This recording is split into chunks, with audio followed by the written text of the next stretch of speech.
I'm Amber Tresca, and this is About IBD. I was diagnosed with ulcerative colitis as a teen and had J-pouch surgery 10 years later. Now, I help people with Crohn's disease and ulcerative colitis understand their disease and feel seen. On About IBD, you'll get real talk on symptoms, treatment, and life with IBD, straight from patients, caregivers, and experts. You'll learn, feel less alone, and even have a laugh along the way. My guest is Bari Gratton. After a devastating Crohn's disease flare-up, Bari left a long career in the marketing world of New York City. Today, she holds a master's degree in yoga studies and yoga therapy. She serves as the brand and marketing chair for Girls with Guts, volunteers as a counselor at Camp Oasis, and is currently the chair of the Take Steps Committee for the Greater Los Angeles and Orange County chapter of the Crohn's and Colitis Foundation. Bari is focused on taking her experiences with Crohn's disease and turning them into a roadmap for community-led healing. Bari, welcome to About IBD. Thanks so much. I'm so glad to be here. I love to talk about IBD and yoga, so I'm really excited for today. Thanks. I'm super interested in what you have to say because I am a casual yoga practicer, and I know that I'm going to learn so much from you today as well as our listeners. So first, I want to get started by learning more about your journey with IBD. So would you take a few minutes and tell us about how you were diagnosed? Sure. I was diagnosed when I was 16 years old, and at the risk of dating myself, that was in the late 90s. And now I know that the landscape for treatments and for community are much more robust than they were at the time. So I was a junior in high school. I went to the doctors after a million scans, and I had been sick for so many years before actually getting diagnosed that when I finally got the films up in front of me and a doctor said, "You have Crohn's disease, now take these pills, don't eat Chinese vegetables, popcorns or nuts, now go into the world, you've got this thing."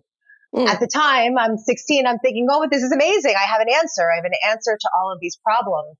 But in the end, it wasn't so much that it was helpful information for me. And I struggled with it. I went through college and I wasn't great about taking my medication. I tried to live what seemed like a normal life with my symptoms, just sort of pushing through. And by the time I got to my senior year of college, I had lost a ton of weight. I was in a very active and aggressive flare. I was threatened to not be able to walk in graduation because I had to go and have an immediate surgery. And I persisted, as I always do, and said, I will walk in graduation, which I did. And I came home, and that June, I went straight from my parents' house to New York Hospital, where I had my first intestinal resection. So I'm at 21 years old about this time and have just left college, and all of my friends are moving into their big jobs and their big lives in New York City. And I'm living on my parents' couch because I just had abdominal surgery and can't walk up the stairs. So it was a really intense period for me, but persisting, I made a recovery. I have lovely parents who were so supportive and so helpful. They made sure I had everything I needed in terms of nursing care and all of the medications. Everything was handled really well. I was fortunate and had incredible health insurance. So these weren't financial burdens at the time. And then I eventually recovered. I moved into the world and I got an amazing job at a marketing and event agency and started my adult life, but still didn't manage my Crohn's disease. And I eventually got another doctor, and I went through the gamut of trying 6-MP, which is one of the medications. I was prescribed Humira. Again, this is the early 2000s now.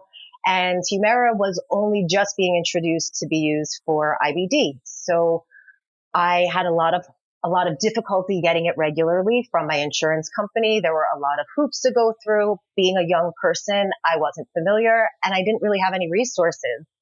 So I go through this whole period of my life without sort of a support or even a reference to things like the Crohn's and Colitis Foundation, or now I know Girls with Guts is a great community that exists out there. I think that my parents thought they were helping me by not making this disease the center of my life.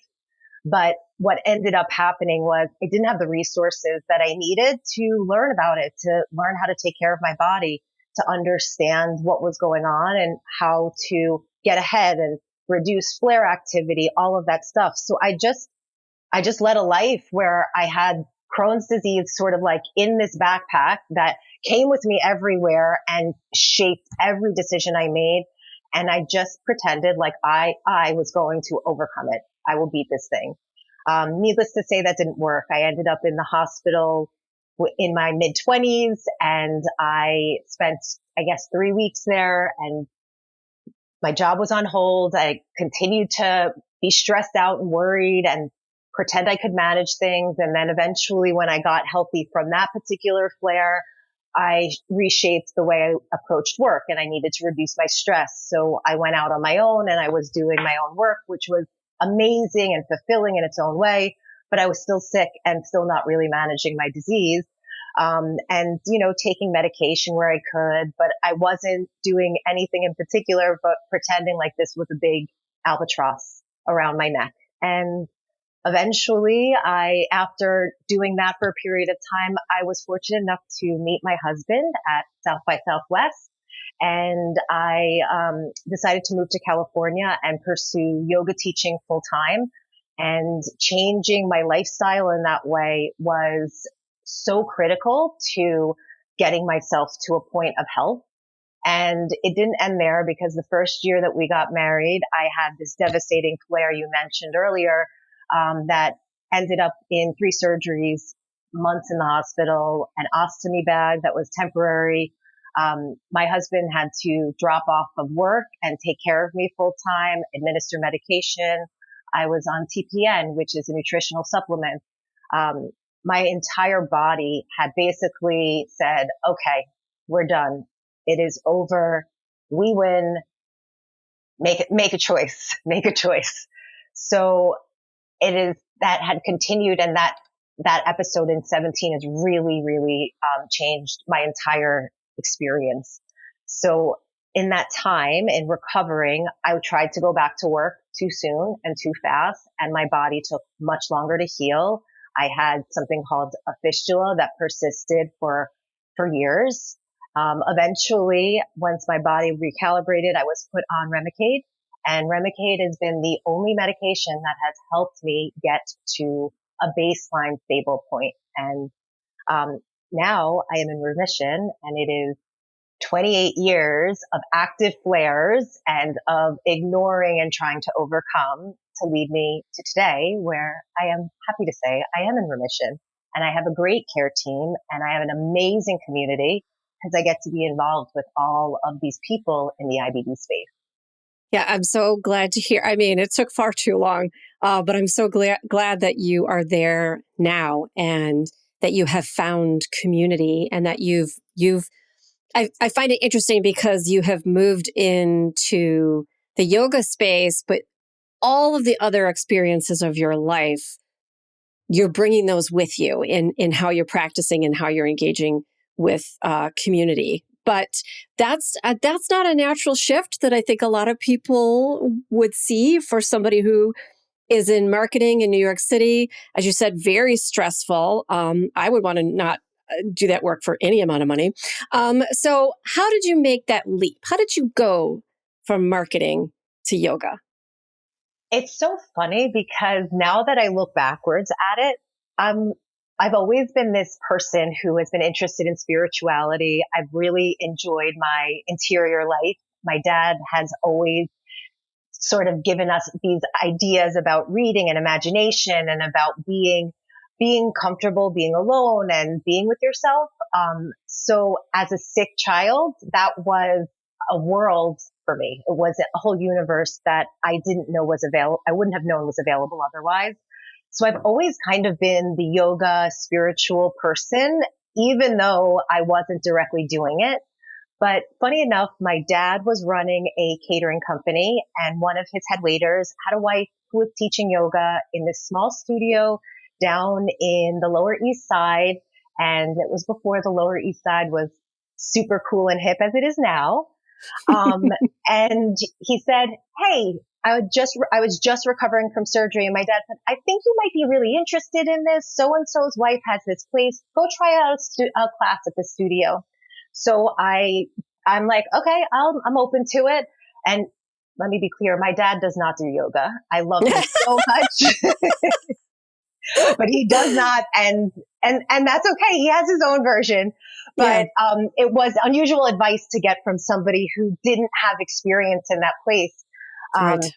And I remember getting to the street and opening up this really filthy door in a cement stairwell that kind of stunk, and climbing those stairs. And when I got to the top of the stairs, in addition to that beautiful polished concrete floor, I saw these barn doors, and I slid open the barn door, and everything changed. Everything changed. Yeah.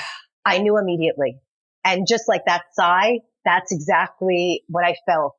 So that's how I started practicing yoga. That's going on over 20 years ago now. And yoga has been and continues to be a life raft for me throughout periods of change and transformation, stages of life, and really for this disease. It has truly sustained me, and it had managed a lot of the stress that I was enduring at my job. So 10 years into practicing and trying all of these different formats and different lineages, I was really on the burnout train, and having met my husband sort of gave me an opportunity to use it as a pivot point. Mm-hmm. So I think that yoga and teaching yoga and sharing yoga and practicing it and modeling it in my life has always been something, even before formal training started. And then once I was really in my own practice, I could experience and feel what it was doing for me, how it was changing me, how I was more myself than I had ever been before. And I was able to cope in a different way. So it became kind of a no-brainer. It was like, I'm going to either stay in this lane where I'm going to be what is seen as successful, productive, financially well off, getting a chance to travel the world, all of these things from the outside world. People must have looked at me and were like, you are living the dream. And I was thinking about how I was slowly killing myself. California has been another incredible salve for me, and the lifestyle and the weather and the environment, they all affect and contribute to my overall health. And it was the best decision I ever made. I mean, it was scary for a period of time. And anybody who teaches yoga will tell you, don't go into it to get rich, but it will change your life. You'll become rich in a totally different way that you never knew possible. So it felt very natural. Yeah. Yeah. Your description of opening the barn doors and that feeling coming over you, like, you gave me goosebumps. That's really just such an incredible story. And I love hearing when people walk into a space and then they just know that this is where they belong. I wish it were more common than it is, but gosh, what a story. Thanks. Yeah. This is a powerful practice, and we don't realize that it's touching us even when it is sometimes. So yes, agree. And so on your journey here, one of the things that you developed, I think you told me it was in conjunction with your schooling, but I don't know if I'm misremembering, that you developed a 4-week camp program for teen girls with IBD, which amazing. As the mother of a teen girl, can you tell me a little bit more about that? It'll be my pleasure. You are remembering correctly. It was an assignment in grad school. So the way that my grad school degree and program worked is there was the overall master's in yoga studies, which was an emphasis on the yoga philosophy. And there was a secondary concentration called clinical yoga therapy. I had entered the program convinced that I was going to focus on philosophy. I adore yoga philosophy and stories. I have learned to read and write Sanskrit, which has been such a transformative experience also. And it wasn't until I was in the program that I started to realize that yoga therapy had some real legs and had the ability to support me. I was intimidated because I was a little resistant to the clinical aspects. My experience with Crohn's disease has made me really evaluate how effective our clinical medical system is. And I felt like it didn't serve me. So I was resistant to this idea. Yeah. That was a mistake. I ended up taking on the yoga therapy program as well. So I have a dual degree in that sense. And in that program, my wonderful teacher, Dr. Lori Fazio, if you're hearing this, I owe it all to you. The assignment in the class was to create a therapeutic program that was research and evidence-based for a targeted population. So a lot of people chose personal causes and populations. Somebody worked with grief and Alzheimer's disease, all sorts of interesting and unusual applications. But I knew immediately I loved camp. I loved camp as a kid. I loved being a camp counselor. I was a camp counselor for many summers when I was younger. So I was like, what better place than a retreat for female patients with this disease? I was thinking about what I needed when I was 15, 16, 17 specifically. And I remember the humiliation of going into the bunk and looking at these 4 little stalls with bathrooms. And then there were sinks right next to it. It was all open air. And I was like, and now for the next 4 weeks, I have to go to the bathroom in front of these 11 strangers who are all having their own identity crises. And all of us have the hormones raging. All those things were happening. And I wanted to change that experience. And because I practice so much yoga and I do a lot of retreat work, I know how you can enter a retreat, even if it's 2 days, and come out different. Mm-hmm. So I endeavored on setting up a complete program. It was every activity, whether it be breath work and digestion, or there's research that says chanting before a meal helps prep the digestive system. So you're opening up the vocal cords, you're vibrating through it, and you're calming your nervous system because the vibration of that sound moves down and increases your parasympathetic dominance, which is helpful in the rest and digest phase. So when we're talking about eating, we're looking at ways to enhance the practice and the process of digestion by working along the systems of intelligence with the body.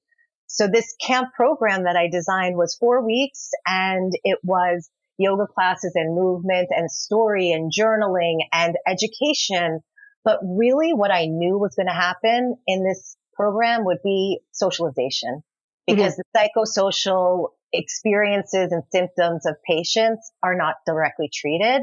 And again, I knew from my own experience, if somebody had said to me, hey, do you think you'd like to see a mental health therapist? Or, hey, would a nutritionist be able to help you maybe so you can figure out how to work with your eating better? Or, I don't know, just like, I see you have a lot of anxiety and stress, or I see you have a lot of medical trauma. These are areas that aren't treated with biologics or any of these medical interventions. So I knew that just the essence of putting people in the same place with this condition could be a healing salve. So our teacher really challenged us not only to develop the program, but then to think of a place to pitch it, a real place, a real organization to pitch it. And in the process of meeting with her and developing this program, she had said to me, hey, have you ever gone to any of these disease-related camps before? And I looked at her and I was like, no. It was like I had this idea that I was beyond needing a community and like I could figure it all out myself. I had been doing it for so many years up until this point. Why not keep on going?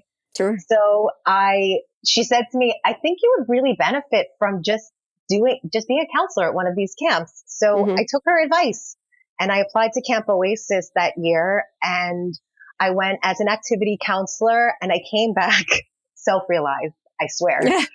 It is not, there aren't even words to describe what the experience is for patients with IBD. Like, your baseline is everyone has the same thing as you, and you can talk about poop and farting and going to the bathroom and constipation, all things that no teenager wants to really talk about with their friends. And then you talk about the things you hear stories from one another about. And then those kids coming to camp and being normalizing this condition, that is like, there aren't even words to explain what it does, how it changes your perception. It changes your experience. It reduces your suffering in all of these ways. And also, like, you're surrounded by people who are like you. Like my husband joked around and he said, this would be perfect for you. This is great. Go be an adult at camp. You're going to be with all your people. And I was like, I am with all my people. These are my people. And by the way, I don't know if you all know this, but IBD people are special. They're amazing. They're stronger than anybody else I know. And they're interesting and curious. And God, could you imagine what it would feel like for a teenager who's already struggling to develop their independence and their identity to know they're not alone? So I return to Camp Oasis every year and I look forward to it. We're under 80 days from this year's camp. And I teach yoga and meditation, and really I try to bring relaxation techniques into this camp because that is something that we do not teach young people about. And it is a critical element in the healing process. Up next, what you should know about clinical yoga therapy.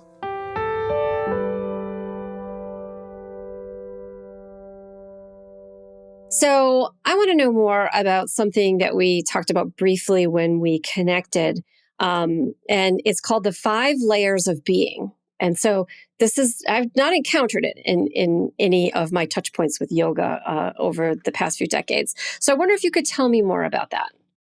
I would love to, because I think it's one of the most special things that we have in yoga philosophy. Basically, it's called in Sanskrit, the Pancha Maya Kosha model. And what that is simply the 5 layers of being. Pancha means the number 5. Maya is the made of or consisting of, and then Kosha is a sheather layer. So it's roughly the layers of the human being. They're made up of 5 layers. So these layers aren't typical. They're interwoven. They affect one another, and they basically help us identify awareness and make sense of what our experience is.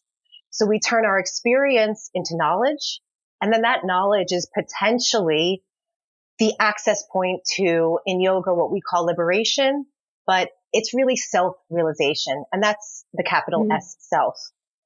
So it moves from the outermost layer, which is really gross in nature, so it's dense. It's what we can see and point to. That's called the food body, and that's the Annamaya Kosha. So when you're in a yoga class, no matter how casual, give yourself a little more credit, it is the moments when your teacher says to you, okay, come down to your mat and feel your body on the mat, or notice where your body is connecting to the ground. So that is the first moment. And whether a teacher says it or not, they are going to take you through this system of these layers of being. So that's the first layer. And in an outer sense, it is the physical body and it is the environment. We are made up of the same materials in which we see outside of us, specifically earth, water, wind, fire, air. All of those things are part of our physical composition. Now, the second layer is called the Pranamaya Kosha. And this is the body of vitality, our energetic body. So I am sure you have walked into a room, maybe even a yoga class, where you can immediately sense the energy in the space. Or you've heard somebody say, when you come into a room, Amber, you light it up. Well, that is your energetic body that you are leading with. And all of us have this material. Capital P, prana, means life force. Lowercase p, prana, is the breath. And prana, the breath, is the vehicle that moves the life force. So in this yoga class, when you're sitting down and you finally felt your body in space, your yoga teacher is probably going to ask you to look at the breath, to start to pay attention to the quality of the breath, listening to the inhale and to the exhale, releasing the effort of trying to shape that and experiencing the breath in that way. That is what takes us into this energetic layer of being. It changes the patterning and it changes the activity that's happening inside of our mind. Then the and if you think about it from an outer inner perspective, prana, breath, is an exhale and an inhale. So immediately the Pranamaya Kosha is a bridge into a more subtle aspect of matter. Then the next layer, the third layer, is the Manomaya Kosha. And this is, we all have them, thoughts, feelings, and emotions. This is a tricky space for all of us to understand. But it actually informs the way we show up in the world, the way we act. Our thoughts inform our energetic body. We are creatures of perception. We're sentient beings who are constantly processing sensory information, and our brain, our mind, I should say rather, is trying to help us. It's trying to speed us up and make sure that we can get from point A to point B without doing too much thinking, sort of mindlessly. So a great example of this is when you get into your car and you drive to work. Do you remember that drive? Are you actually present during that drive? Probably not. And that sounds scary on some level, but our mind is so powerful that it has done all of the thinking that you actually need to do because you have done this drive so many times that it supports you in the process of efficiently completing the task. The problem is we stop paying attention to our thoughts and our emotions because we've become so reliant on living at this level where we're letting the automatic or our default network sort of guide the way. So the next thing your yoga teacher asks you after they checked in on your body, after they asked you where your breath was, is notice how you're feeling. Notice if there's thoughts coming into your mind. Most yoga teachers at this point will say, recognize that thoughts are arising and allow them to release, accept them and welcome them in without the effort, without attaching an idea or a narrative or trying to shape the thought or trying to remember your to-do list for after yoga class. If by doing that, we are interrupting the process, the natural process in which our bodies learn to relax and to digest information. We do not just digest food. We digest experiences. We digest other people's energy. So these layers provide us with a roadmap to self-inquiry and to understand who we are, what we are, how we function. And then our fourth body is called the Vijnanamaya Kosha, the wisdom body. So this is our intuition. This is our inner knowing. This is that essence of all of us. And from a bigger picture, yoga sees everything as the pursuit of knowledge. And that knowledge, it can be arrived at in many different ways, but that knowledge is truly integrated with the experience of that knowledge. You cannot just in your mind say, I am free. You actually have to know what it feels like in your body to be free. And that process in that integration is truly the practice of yoga. So after you take a look at your mind and your thoughts and you start to allow them to come in, you start to notice that you become a witness. And your wisdom is that more witnessing version of yourself, the understanding of the knowledge, the understanding of all of these intelligent systems in your body. You didn't tell your heart to beat, but it's beating. And all of that is all part of this wisdom. We aren't in control. I mean, yes, we are, and we aren't in certain ways. So beyond this mental body that a lot of us get really, really trapped in, there is the wisdom body, which is the bridge into bliss, our final fifth layer, our causal body, meaning the place where we originated from, is an essence of bliss. Anandamaya Kosha. It means the body of bliss. And what that bliss is actually is the expression of full self-awareness and the experience of kind of nothingness. And that sounds like such a crazy thing to say. It's difficult to define these things because they don't necessarily have words, because they aren't of this world. So we try to develop language, and yoga has tried to develop a whole practice so that we can learn and experience these things. Now, the good news is that our bodies are this Anandamaya bliss. We are a bliss body, period. That's the essence of our true nature. The problem with that is that we don't know it. We are in constant denial of it. And it is a hard thing to understand. But through regular practice of yoga, through downregulation of our nervous system, through getting still and being quiet and listening, we can actually touch this place. And just for an instant, you can experience that sensation of everything is okay. And that's, we think of these transcendent experiences, this idea of moving towards liberation or being freed spiritually as being really complex and really dramatic and very ecstatic, so to speak. It's not that. There's an absence of good, bad, or indifference. There is this, it's the knowing and the experiencing that everything is connected and that you are it. You are everything and nothing at the same time. And it's all temporary. So I love this system because it gives us this roadmap to just self-discover. And I want to make a really big distinction here, which is we often separate our minds and our body. It's a very common approach specifically in the Western world. But our body is just the densest expression of our mind. Our mind is everywhere in our body. And if you even think from a biological standpoint, although the nervous system and the mind are not the same thing, the nervous system starts in the brain. You've got that central nervous system. And then imagine all of these neurons moving through your body and all of these little branches and branching off here and there for sensory information, to receive information and to distribute and disseminate and digest information. Your nervous system pervades through the whole body. And that's one of the big conveyors of the mind. So the mind and the body aren't separate. These layers aren't separate. They are inner and they are outer. And whether or not we are conscious of them, we are carrying them and we are bumping into other people's same experiences. So I just love that there's more to us than just this biological body. This isn't it. This is a temporary earth suit that we're in for as long as we choose. So that's the 5 layers. Thank you for taking me through that. And I love how, as you're describing it, I am connecting it to the parts of my own practice and how my teachers are taking me through a class.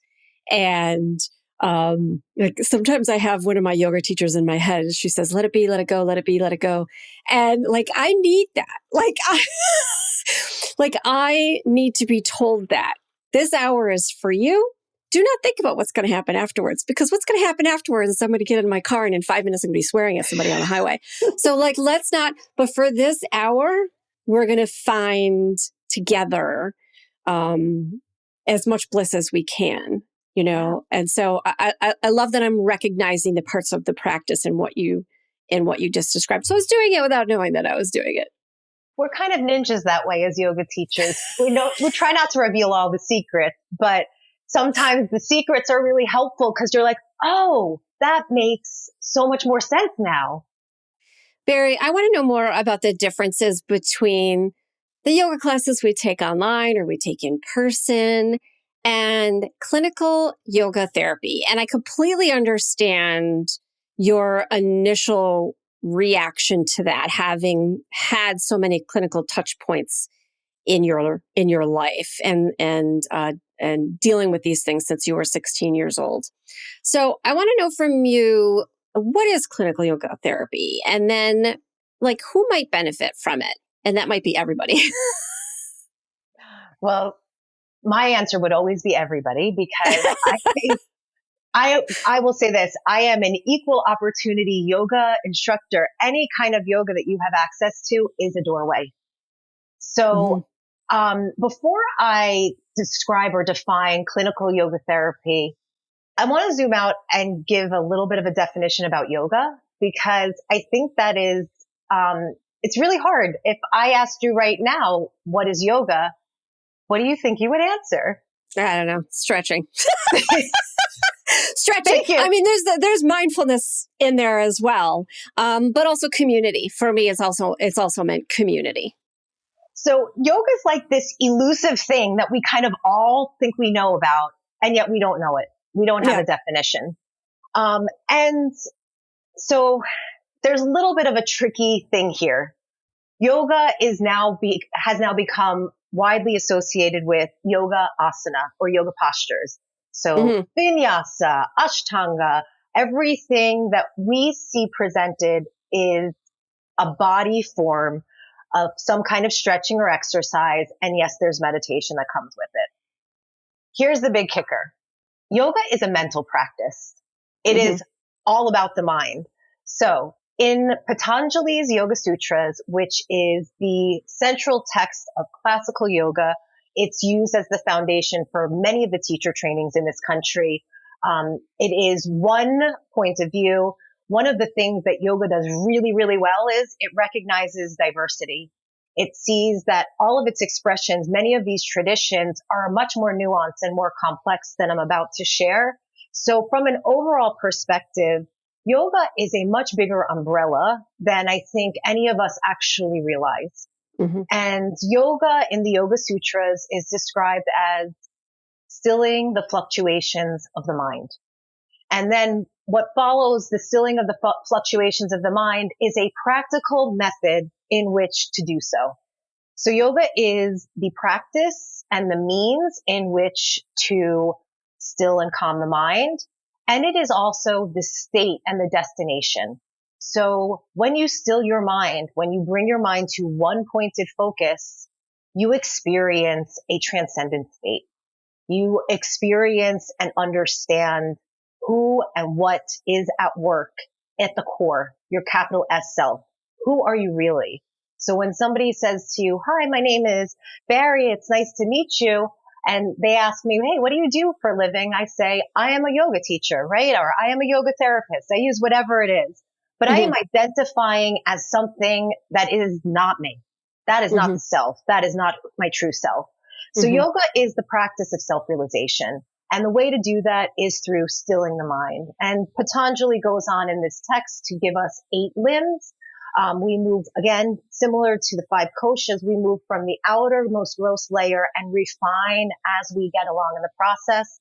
Quickly, those 8 limbs are recognized as your first 2 are your ethical cores, your yamas and your niyamas. These are the way we behave outside, non-harming.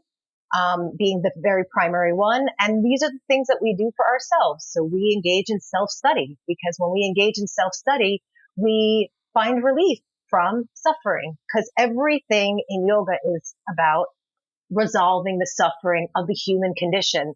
So if you have a human body, if you have a human life, you are suffering. That is a truth. That is a truth. The purpose of yoga is to alleviate that. So even before we look at clinical yoga therapy, the whole practice of yoga is meant to be healing and therapeutic, because we are currently existing in a state of suffering and confusion and ignorance. And what this practice is intended to do is to pull those layers back so that we can reveal the core self. Now, clinical yoga therapy. Clinical yoga therapy has only been introduced into sort of this Western world in the late 80s, early 90s. So, for example, in 1990, Dr. Dean Cornish released a program for reversing heart disease. And it was the first time that yoga therapy was featured in a scientific publication. Then in around 2007, the International Association for Yoga Therapists developed, and this is the primary certifying body for yoga therapy in this country. And if you think about that for a second, we're in 2026. Less than 20 years ago, this practice became recognized and codified in a way. And now what the International Association of Yoga Therapists does is they help get this into the medical field. They find ways, they work with insurance, et cetera, so that this is continuing to become a developing and more well-known and recognized field. So I'm going to read the definition that the International Association of Yoga Therapists has on their website. And they also recognize it's difficult to define this, similar to how it's difficult to define yoga. But they say yoga therapy is the process of empowering individuals to progress toward improved health and well-being through the application of the teachings and practices of yoga. So that kind of doesn't give us too much information either, does it? Mm-hmm. Now, for anybody who's curious about this further, the International Association for Yoga Therapists has a great website, and they have a list of other definitions, and they have included other yoga masters in those definitions. One of them being TKV Desikachar, who is very informative of modern progressive yoga therapy. What yoga therapy really is just like I said, yoga does well with expressing diversity and recognizing diversity. That diversity of practice and diversity of ritual is actually applied in the same way to the human instrument. We are all diverse in ways that none of us can actually reconcile. We collect experiences through our lives. We have unique positions in time, in space, in our environment. And what the practice of yoga therapy does is it allows us to orient to our whole person. So we're not just talking about that physical layer anymore. We are looking at ourselves as these 5 interpenetrating materials and looking at ways to utilize these practices to then find ease in our system. In yoga therapy and in yoga, we see the body as constantly moving towards homeostasis. So whether we are complicit in that or not, the body's intelligence constantly wants us to be at a baseline of equanimity, of balance, and all of the actions that it's doing inside is to offset that. So for IBD, a great way to explain this is those of us who have IBD often have other conditions and I always joke around. I was like, Crohn's disease is a lonely friend. They want to bring everybody to the party. They want to bring they want to bring pots. They want to bring everything. The reason that makes sense to us in yoga therapy is because our digestive and immune system in IBD patients is diseased. It is experienced some kind of dysfunction. And what ends up happening is all the other systems in our body are trying to meet up to stabilize and support that dysfunction. So now everything's tilted on the axis of our particular chronic illness. And what yoga therapy does is it doesn't do anything. As a yoga therapist, I don't even do anything. It's the person experiencing it. It's opening up the way to change your mindset, to learn how to downregulate. I mean, if there has ever been a disease that requires resilience, this is it. Yoga therapy teaches you these coping tools. And these coping tools come in the form of pranayama or breath practices and breath restraint and breath control, or meditation and mindfulness, or my favorite practice, yoga nidra, which is the sleep of yoga, the intelligence of sleep. In that practice, you lay completely resting and you move through all of these layers because you get to experience and uncover the core that is perfect and unaffected as it's always been. It's all of this other stuff that goes on top. So very long way of trying to explain what yoga therapy is, but it's not so cut and dry. The most important part of it is it's a whole person approach, and it is individualized, and it respects and sees the diversity of the individual, but also contextualizes that in the larger scheme, whether it be the world or whether it be the universe. So I hope I did it justice. I think you did. It does make a lot of sense. And I see the very particular ways in which this type of therapy could be extremely helpful to so many people who live with an IBD. And let me tell you, I'm gonna steal that phrase from you. That Crohn's disease is lonely and it is pulling in all that other stuff, because I often say IBD touches your whole body and every aspect of your life. But I like the way that you put it much better. It's taken me a long time to be like, okay, friends, you can all come to the party. I'll take the anxiety. I'll take the trauma. I'll take all of the other stuff. Okay. All right. Bring it on. But yeah. Right. Well, let's uncover it so that we can then work our way through it, as I feel like this is part of the whole practice of it as well. Yes. And now let me integrate this into my life, into my being. So where I spent the last 20 plus years fighting and overcoming this thing. I was like, okay, I mean, this is surrender. In yoga, the last pose of every class is Shavasana or Corpse pose. I surrendered after 2017. I surrendered to Crohn's disease. I said, okay, I'm waving the white flag. Let's make peace. Let's make peace. And through yoga therapy and years of practicing yoga, it has become a part of me. It is my sacred wound. It has informed so much in wonderful ways. And yeah, it's kicked my butt and it's made things hard. And it has made decisions for me that I thought I might not have wanted to make. But then sometimes I think it's put me at Camp Oasis and I get to be with these kids, and it's put me in all of these positions. And now I'm using this marketing that used to make me sick into something to make other people well too.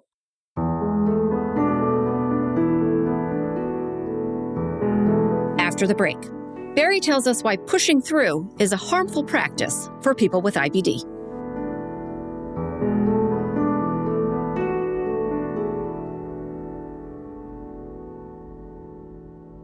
Yeah, Bari, you're totally doing my job for me here as you transition into the next thing that I want to talk about is the idea of pushing through. That so often we tell each other, we tell ourselves, we can still do anything. Crohn's disease won't stop you, these types of things. On the one hand, I would never want anybody to feel limited. On the other, IBD has absolutely limited my life and my choice of career, and it gets in my way for a lot of different things all of the time. And so you were just describing how you were fighting it, but decided to incorporate it into your being and try to find a way to work with what is happening to you. So I wonder if you would give me your thoughts on this idea of pushing through, which you did for a lot of years, into where you are now, that you have moved into something that sounds more like working within your capacity. So would you tell me a little bit about how you think about that? I would like to say to all of the people who say to me, you are so strong. And how did you do this? You're amazing. That's not helpful. And I don't want to be. I mean, I have a client who often says to me, listen, this is great. I'm awesome at advocating for myself. I spend hours and hours on the phone with health insurance companies and I do all of these things and I'm living a normal life and I'm, however many years old. But like, why? Why me? Why? Yeah. First of all, I think generally in our society, this idea of pushing through is terrible. It is the thing that is making all of us sick, whether we have IBD or not. Pushing through, becoming more productive. This is the reason why yoga and yoga therapy are literally life-saving techniques that every single person should be touching at some point in their life. We have associated people's value with the level of productivity that they have in society. Yes. So forget if you have a chronic illness. Right off the bat, we have set everyone up for failure. We said, we have made it so that nobody can possibly succeed because you always have to be reaching for something else or reaching for something more. Now add in somebody who has a chronic illness. And this illness, for those of you who don't know, it wants you to rest. It wants you to go to sleep. But yoga wants you to rest too. And the rest of the world is telling us, don't rest, be productive. You're more valuable if you're productive. But really, like, is that where we're at? Every single person needs to rest right now. Every single person needs to reset. And especially if you are alive in this particular world, you are experiencing some form of outside trauma, cultural, physical. Right now we are living in a highly charged world. The environment and the planet is struggling and politics are difficult. Human to human, based one person to one person, there is violence in rhetoric and all of this stuff is happening. So generally speaking, this idea of pushing through, not even specifically to IBD, it is a bad philosophy. It does not work. It's never helpful. And it makes us become mindless. And when we are mindless, we are basically perpetuating our own suffering. So for me, when all of these things finally clicked, I mean, I'm practicing yoga for 20 years. I'm practicing yoga almost for as many years as I have Crohn's disease, basically, just about something like that. And it's only been in the last 5 to 10 years that these things have really like shifted in my brain. So if you are out there and you are exploring these things and you feel like you still don't get it, keep going back to your mat, keep going back to these practices of rest and refuge. And you are amazing. The self that you are running from by projecting out into the world, that person is so much cooler than the person you think you are in the real world. So really what I guess I'm preaching at is acceptance for who we are. This is it. The world is a mess. The planet is disintegrating. People are angry at each other for reasons that are unknown. And all we would need to do to reset is to rest and come back to our true nature, to our true selves. So the practice of meditating and regularly closing your eyes, holding the body still and listening to the breath, it is more work that happens in those moments of meditation or attempting at meditation than can happen in a whole week of your life. And I had a teacher who once said meditation is really like constructive rest. And taking that as an idea, my personal practice, I wake up first thing in the morning, I go straight to my mat. Don't brush my teeth, don't do anything, go straight to my mat. Because if I don't, the chances of me getting there, much less likely later in the day. And when I get there, I just think about like, I may or may not have had a restful sleep. Probably not, because in my sleep, I'm thinking about, oh, I'm recording with Amber in the morning, or I'm doing X, Y, and Z. And or like, what am I going to answer? All of those things. So I probably didn't have a great rest. And then now I start to think of my meditation practice as my sleep. Like, okay, instead of me going out into the world with my mind in a million directions, like having a loaded gun, I'm gonna take that sleep, that rest that my body thinks it's in, and I'm going to sit down and be still, and I'm going to recoup and get all that rest back in my life. So anybody in the world, don't push through. It's not worth it. It is not. There is nothing on the other side of what you are pushing through to. I promise. And I can tell you from my experience, I spent 22 years and I am strong. I am strong physically and mentally, and I couldn't beat this disease into submission. So why do I want to keep putting my efforts in that direction when instead I can say, all right, buddy, I see you're feeling a little sad and lonely. So come on in, bring in the anxiety. We'll take the stress. Okay. All right, folks. Now what are we going to do? So we're all at this party, and what are we going to do? Are we going to sit in the corner and not socialize and not figure things out and just be like nibbling on our fingers because we're feeling that kind of way? Or are we going to go out into the world and show people who we are? And we're going to live with our invisible disease on the outside so people can relate and understand. Also, like, people need to see us navigating this disease this way because they need to navigate their own challenges. We just happen to have a chronic challenge that is trying to constantly trip us up. And if you think of it as like a little spiritual advisor, it's information. IBD is saying your body needs more rest. So like, if I am in an active flare and I am feeling like I have brain fog and I don't want to do anything and I'm unmotivated and I'm depressed, like all of those things, they're all real, but they don't have to be. And they all exist. So like, I'm not going to be able to like just surgically remove my anxiety from my condition. I have to live with it. And now I've turned that anxiety has two sides to it.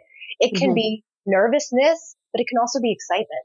So like, what happens when you travel that spectrum of these two, nervous and excitement at the same time? And then all of a sudden it's like, oh, this anxiety, this little flutter, this is telling me something cool is about to happen and I'm about to do something. And that adrenaline that I feel that's moving through my body, that's a stress response. But wouldn't it be cool if that stress response was like, I don't know, my greatest life work or my life's purpose? These are the ways that we need to start looking at all chronic conditions, at all of the diseases that we're talking about out in the world, because it's information. This is what makes us special. And yes, none of us want it. Literally. I mean, if there's somebody out there who wants it, please give me a call because I want to know how you figured that out. But it's here. It's not going anyplace. So it's your choice. You know, in yoga, we often say at a certain point, suffering becomes a choice. So in 2017, in the lowest of my suffering, when my identity was taken away from me, when I had when your system shuts down under one of these flares, everything goes into emergency mode. So they're using, it's like your low power mode on your phone. You charge your phone every night, right? Or when you get to that red line, you're like, oh, I better charge my phone. Well, why don't we do that with our bodies? We should be. So don't push through. No more pushing through. Anybody, for anything, with a disease or otherwise. There is a way to work with what you have. Be happy. Find ways to accept this. Integrate it. It is my driving purpose. Every day I think to myself, thank you for all of that crazy life in marketing and events, because I didn't think I was going to survive it as a Crohn's patient, or I thought my life was going to be basically periods of illness punctuated by periods of productivity, but it's not. It doesn't have to be. It is, let's take it in another direction. You get to be in the driver's seat. And that's what makes yoga therapy effective also, because you become the witness. You realize where you have the place to be in control and when you have to let go and surrender. So I appreciate so much that working to your capacity, that resonates with me, that aligns, that feels good in my body. Pushing through, no, it's not worth it. It's not worth it. You're going to hurt yourself in the process.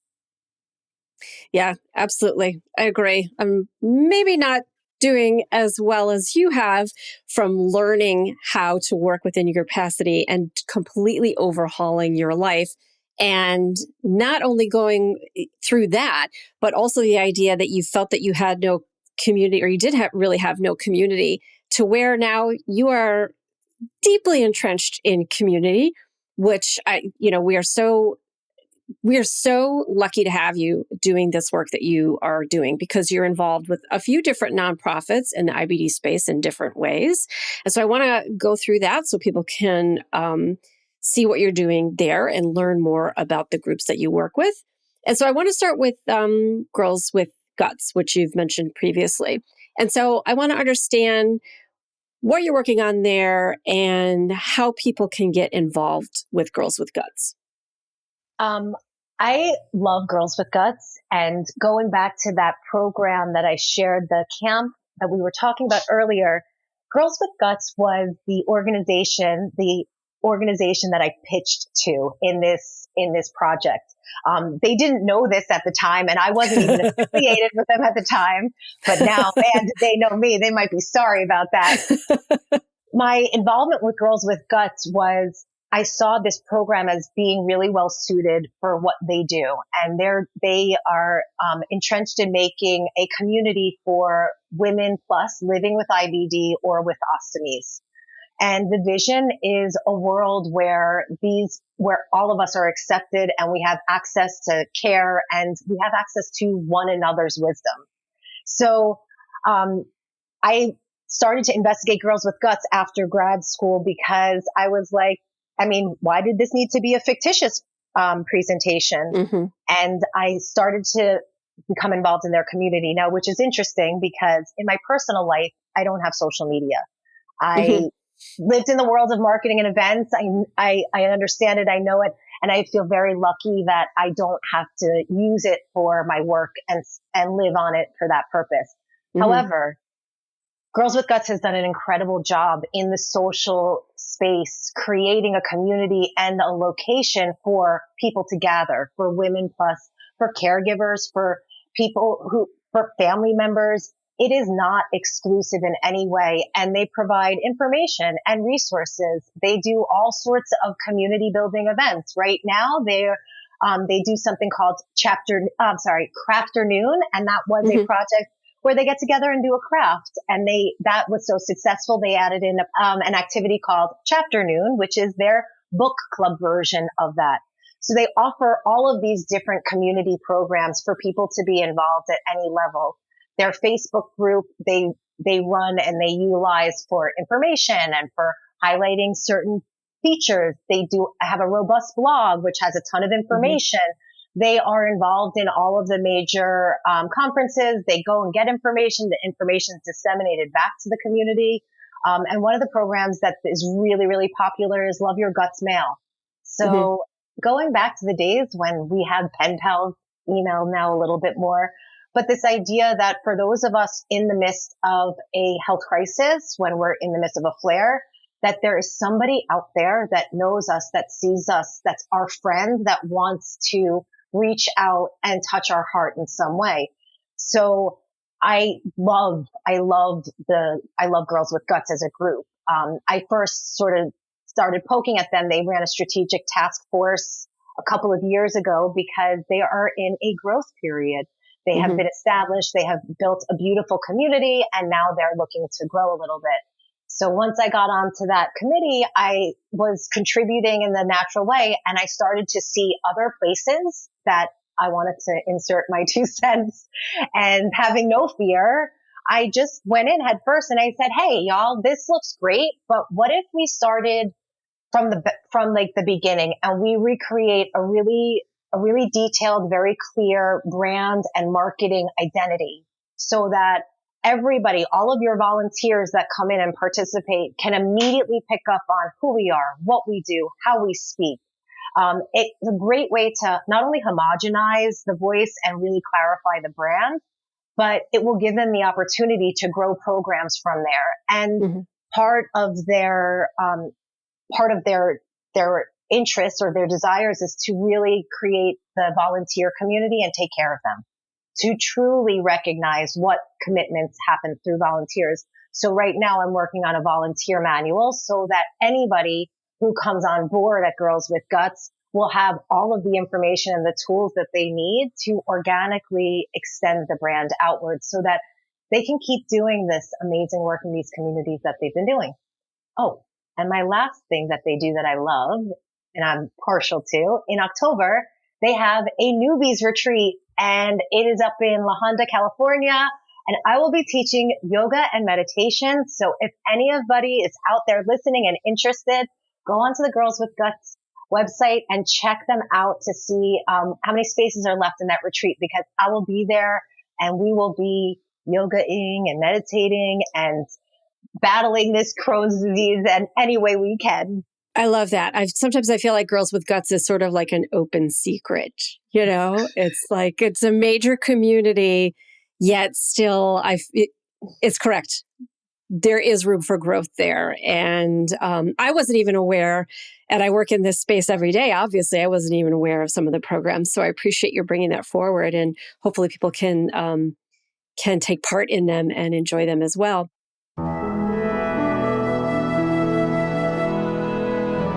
Stay with us because Bari's going to tell us what she misses about New York.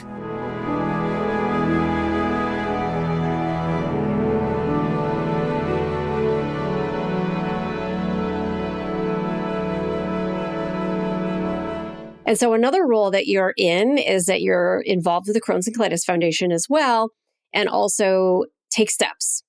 So tell me about Take Steps, and then tell me about your team, and make sure that you mention the name of your team so that people can donate. If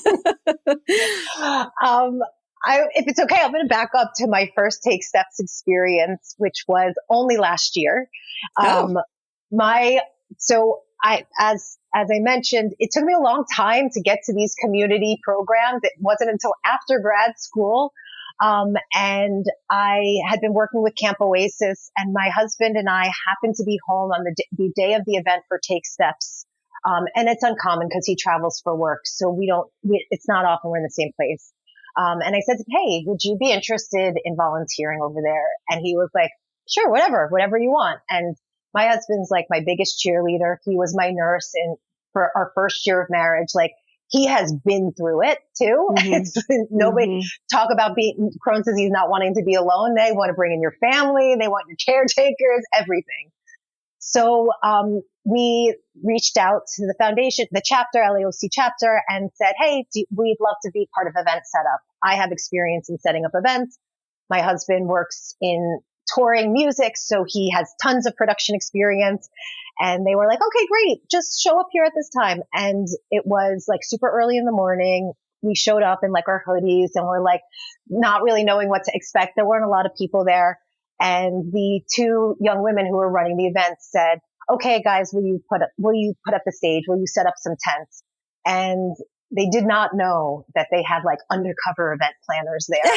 And we were like rerouting the speakers and the wires, and the stage was set up, and the step and repeat and the backdrop was perfectly aligned, and we did all these things. And like then we went around and we were like clipping all the signs and making sure everything was level, and then supporting all of the tents. At the time, I think they were probably like, who are these crazy little elves that came in here to do this? But I had no other experience with the Take Steps event except for that. And afterwards, I was like, all right, you guys win. I love you all. Tell me when you're doing the site visit for next year's event. If you need anything in terms of event setup, please don't hesitate to call us. And one of the things that happened that is such a testament to this event in particular, they called us. They asked for help. And I think that's a really uncommon thing to see. I know that especially in the nonprofit world where volunteership is so valued, that there's a tendency to be afraid to ask for volunteers or to ask more from volunteers than what's originally expected.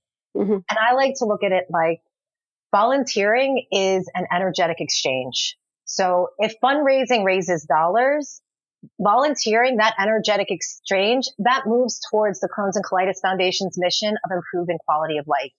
Their primary mission is to find a cure. That's what we raise money for research, for programs, for early diagnoses, all of that.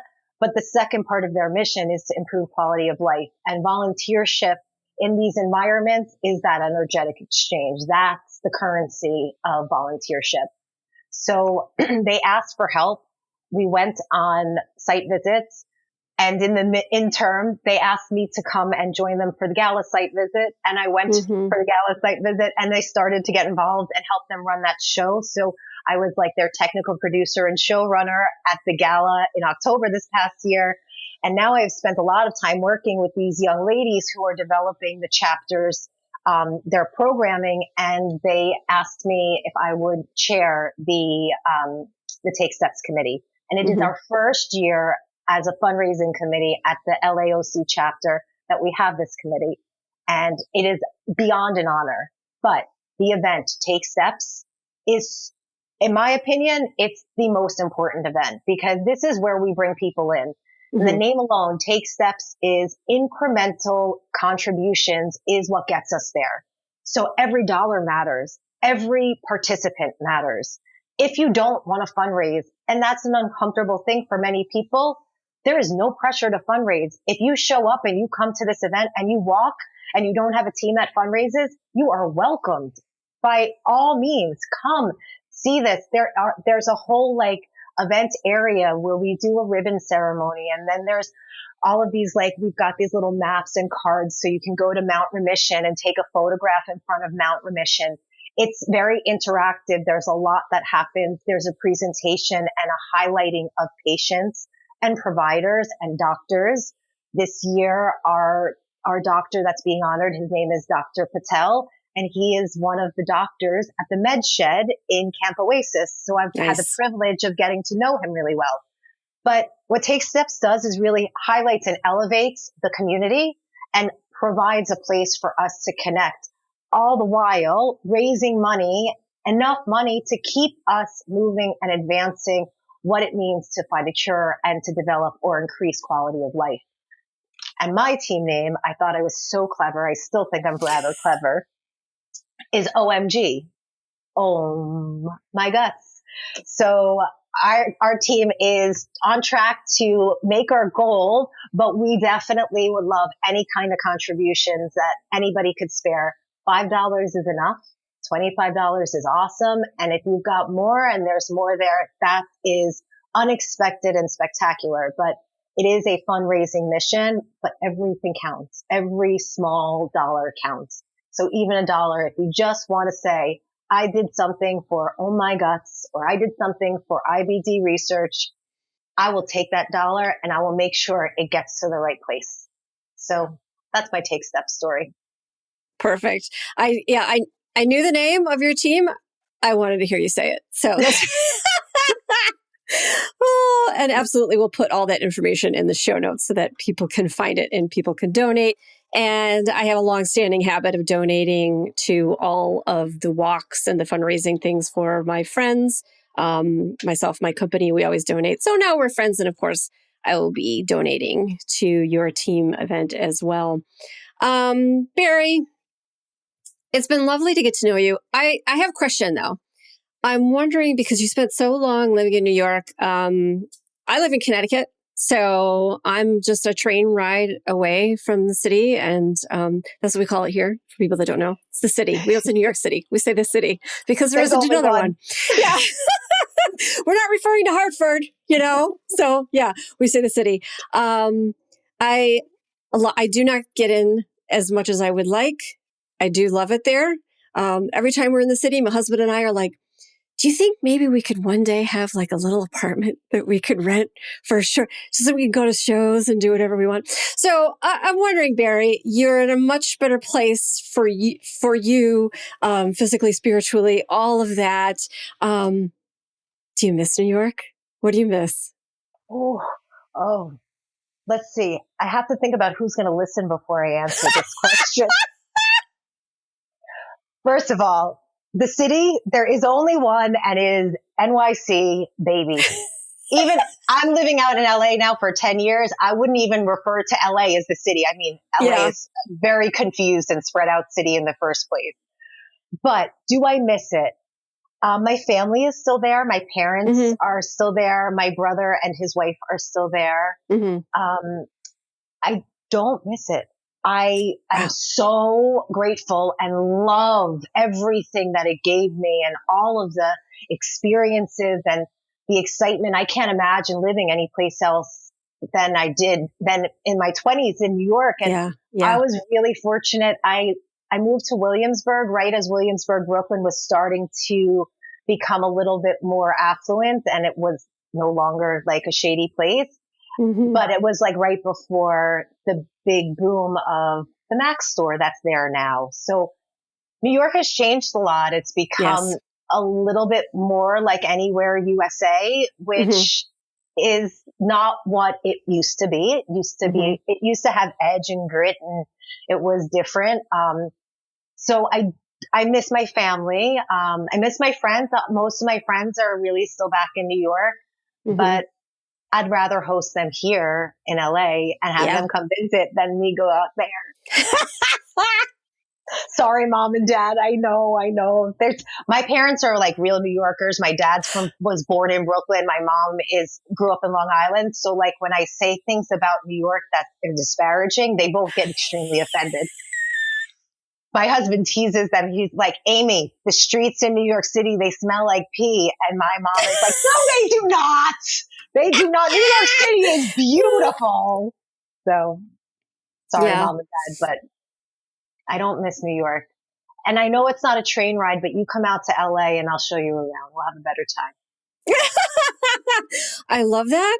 And I will absolutely take you up on that, because I find LA, I've only been a couple times. And so obviously I still have not found my legs there at all. Not the same way as going into the city, which kind of doesn't really smell like pee anymore. It kind of mostly like, in the like mid 90s, I would have agreed with that. Now it smells like the marijuana. The whole city just smells like as opposed to LA, please. Yes. Yeah. Actually, that is true too, isn't it? Yeah. So funny. I didn't get too far away. Yeah, I know. Right. That's maybe the one constant right now, no matter what city you're in. Bari, you personally don't have social media, but can you take me through where people can find Girls with Guts or Take Steps? Girls with Guts has a IBD Girls is their Instagram name. They have a Facebook group and their website. And I actually have to look that up. I think it's girlswithguts.org. But I'll be sure to get that so you can drop it in the notes. Yep. And for the Crohn's and Colitis Foundation, they have a national Instagram, Crohn's and Colitis Foundation. And then the local chapter for the greater LAOC area is the Crohn's and Colitis Foundation _LAOC. So they have an Instagram as well. Each chapter has an Instagram. And if anybody is feeling particularly curious about the Crohn's and Colitis Foundation website, which is a maze, it's pretty overwhelming, just look up your Take Steps events and you will see that there are 34 chapters, I believe, in national and across the country. So you will have access to your own Take Steps walk if you wish. And if not, like I said, the LAOC team, my Guts, will be happy to accept any donations, and, you know, check them all out. And if anybody does sort of feel like poking around on the Crohn's and Colitis Foundation website's overwhelming, just find your chapter. It's super easy. There's a map or there's a whole list of them. You click into your chapter. It takes you directly to that chapter's homepage. It shows you who the organization is, and it shows you which events are specifically local to them right now. Right. I agree. That is really the best way, especially if you want to volunteer or you want to know what the local things are going in your area. Maybe there's support groups that are at a local hospital or other places, and they also run educational events really frequently. And so the best way to get really clued in and locked into all of that is to go through your local chapter and get involved with the folks there. So yeah, absolutely. So Bari, it has been lovely to get to know you. I could probably listen to you all day, and I really appreciate you taking us through the different aspects of yoga and digging into these parts of it that most of us are not aware of. We may be doing it, we may be interacting with it, but now we have names to put to it, and we have a further understanding of it.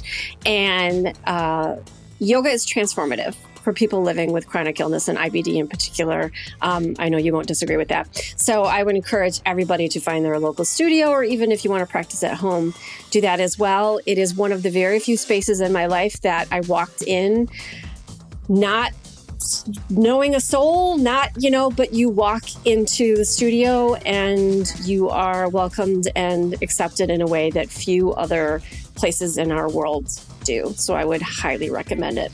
So thank you so much, Bari. I really appreciate you.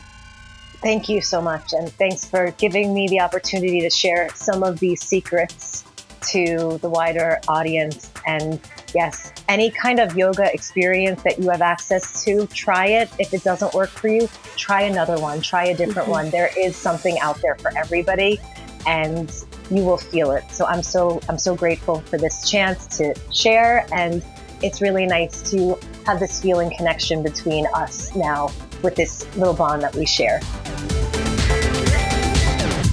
Hey, super listener. Check the show notes to find links and information about the topics discussed in this episode. Plus, get a written transcript and much more on my website, aboutibd.com. If you enjoyed this episode, please consider sharing it with someone else or leaving a rating in your podcast app. Reviews and ratings help me grow this show and bring you more great content. Thanks for listening. And remember, until next time, I want you to know more about IBD. About IBD is a production of Mal and Tel Enterprises. It is edited, written, produced, and directed by me, Amber Tresca. Mix and sound design is by Mac Cooney. Theme music is from Cooney Studio.